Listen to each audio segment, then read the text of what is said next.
So, some years ago, I was looking at a book that I had published when I was 21 by a small press in New York called Impassioned Cows by Moonlight. It's poems and little kind of short story things. And I started thinking, how would it be if I wrote a commentary on each of the poems about whatever I'd learned since through life, through meditation, through therapy, through all the stuff that has happened to me, about the subject of that poem. And this idea kind of intrigued me, and I parked it away for a few years, and then I started working on it slowly, and just a bit here and a bit there. Anyway, finally it all got done. And when I was thinking about it, my mind was saying, yeah, but nobody ever does that, you know?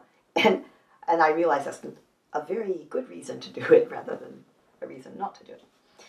So it's in 2 volumes, and it's called The Teenage Poems and What I've Learned Since. And it's in 2 volumes because it's now become a sort of archive of most of the poems I wrote as a teenager, which was a lot of poems. And it's got a lot of photographs and a lot of drawings also from that time.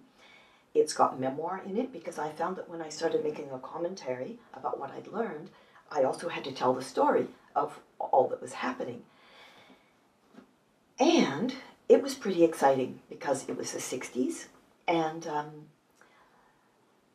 great adventures. I mean, my sister and I were hitchhiking across America, and I got invited to be in a movie and taken to Europe, and there I was bumming around for 2 years, like having all kinds of misadventures and, you know, sex, drugs, and rock and roll, the whole 60s stuff.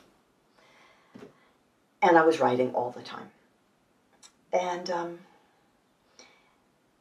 it's a very kind of personally thrilling project for me, but I don't know how anybody else feels about such a thing, but I'm very happy with how it's come out, and some people who have read it also like it too. So anyway, here it is, Teenage Poems and What I've Learned Since, Volume 1 and Volume 2. The Volume 2 is the really adventurous traveling part, and they're supposed to be bought together and read together. They're supposed to be. That was my intention anyway. Okay, so they're from lulu.com, or you can get them from me also.